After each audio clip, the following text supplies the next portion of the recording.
Jangan lupa subscribe dulu.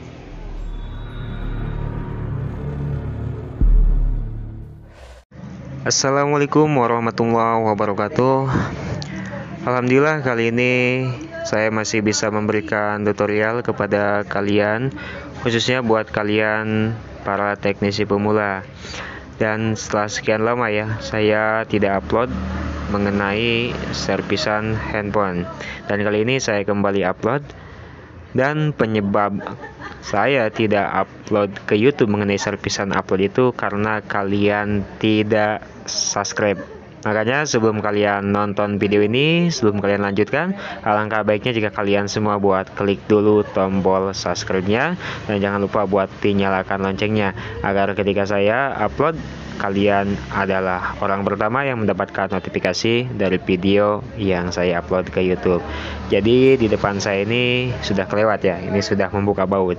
Ya oke lah, depan saya sudah ada Samsung A10 yang kasusnya ini dia tidak bisa dicas, dan kita langsung bongkar ya untuk mengetahui sisi letak di manakah permasalahan Samsung ini tidak bisa dicas. Dan kini saya sudah mengeceknya, dan untuk bautnya pun juga yang atas masih pada segelan, dan untuk yang bagian bawah khususnya papan PCB bagian pengecasan itu sudah tidak segel.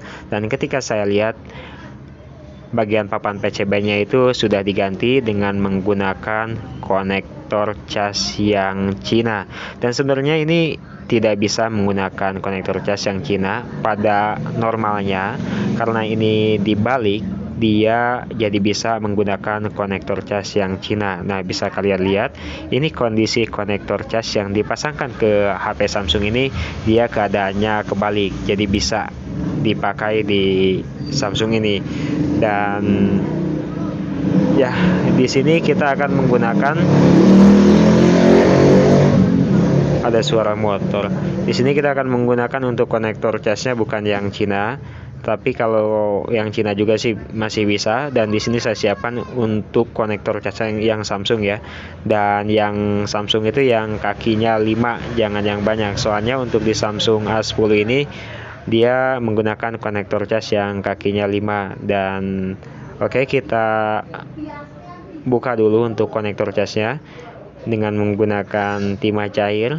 Saya biasa menggunakan timah cair agar lebih mudah meleleh si timah-timah yang sebelumnya ada pada konektor ataupun papan PCB-nya. Lalu di sini saya menggunakan blower, dan sebelumnya kita tambahkan plug cair terlebih dahulu untuk meminimalisir apa sih? Untuk meratakan ya, agar panasnya itu seimbang. Dan di sini sudah saya copot dan sudah copot. Lalu kalau sudah begini, kita bersihkan dengan menggunakan solder agar kaki-kakinya itu merata. Lalu untuk langkah selanjutnya kita lubangi untuk lubang yang sudah disediakan, karena sebelumnya di sini tertutup dengan menggunakan timah ya. Karena ketika kita melakukan pencabutan konektor itu, si lubang kaki konektornya itu tidak bakalan terlubangi secara otomatis, melainkan dia bakalan tertutup oleh timah yang kita tambahkan ataupun timah yang ada sebelumnya. Nah, untuk melubanginya di sini saya menggunakan penyedot timah ya, dan di sini sudah saya lubangi. Dan bisa kalian lihat kondisi dari papan PCB-nya ini bengkok kayak begini ya. Lalu untuk langkah selanjutnya, kalau sudah dingin, kita bersihkan dengan menggunakan thinner. Thinner yang saya gunakan adalah thinner merek Ampla. Dan langkah selanjutnya kita keringkan dengan menggunakan tisu. Nah, jadi di sini ada 2 konektor. Kita mau pilih konektor yang Cina dengan keadaan pemasangannya dibalik, dan itu pun juga harus dirakit. Kalau memakai konektor yang Cina biasanya suka terjadi masalah lagi beberapa bulan kemudian, karena gimana ya, kurang kuat untuk konektor yang Cina. Dan di sini saya mau menempelkan untuk konektor yang Samsung yang kakinya sama, maksudnya kaki si pinnya itu sama, ada 5 pin. Dan untuk kaki-kaki si konektornya casnya itu tidak sama, yang depan maupun yang belakang, dan yang ada 2 seperti taring di depannya itu juga tidak sama. Jadi untuk taring yang depannya saya potong di sini dan kita akan rakit, dan ini untuk kecepatan pullnya ya 8 kali lipat dari kecepatan biasanya saya cepatkan, karena untuk merakit sebuah konektor ini saya juga agak lumayan memakan waktu lama, sekitar 10 menitan ya. Jadi di sini saya melakukan kecepatan 8 kali lipat dari kecepatan biasanya, dan di sini sudah saya rakit. Untuk kakinya hanya satu yang saya gunakan yang memasuki lubang buat pondasi utamanya, dan untuk yang kaki tiganya lagi itu saya luruskan seperti yang ada di video.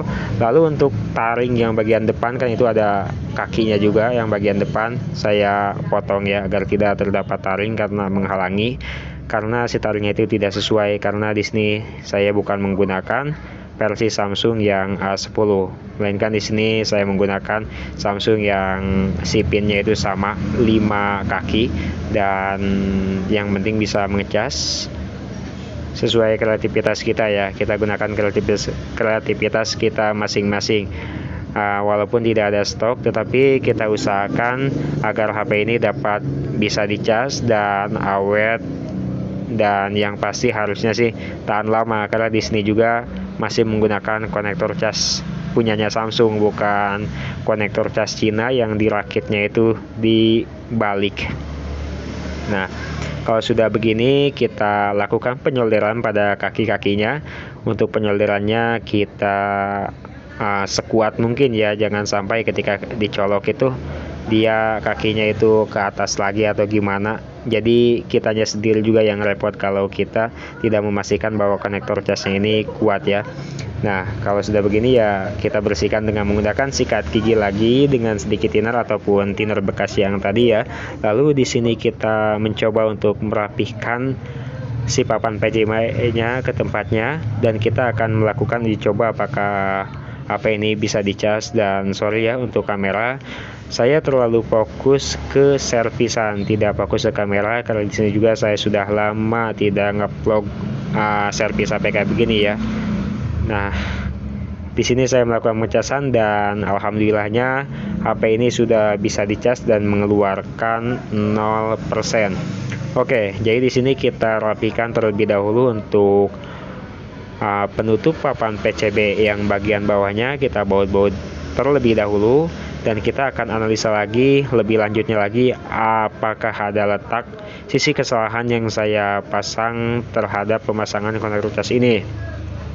Dan kita tunggu aja dulu ya, karena ada sisi letak kesalahannya dan kalian bakalan tahu setelah saya memasangkan back cover dari HP ini atau penutup mesin ya, dinamakan back cover kayak begitu ya.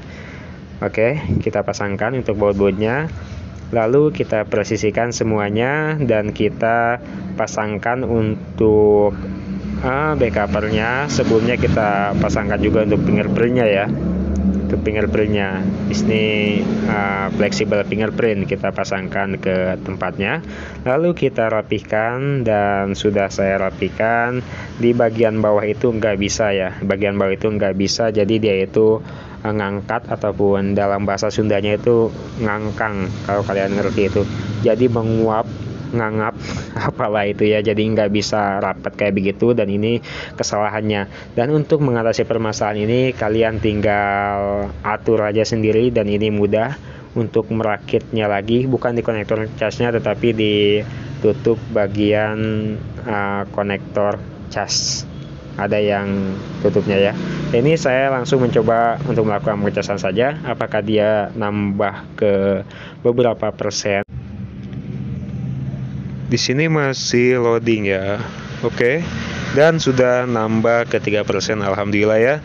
Mantap, ini mantap hasil rakitan kita, dan kita rakit untuk perlengkapan si backup-nya. Sekian dulu dari saya, semoga bermanfaat. Assalamualaikum.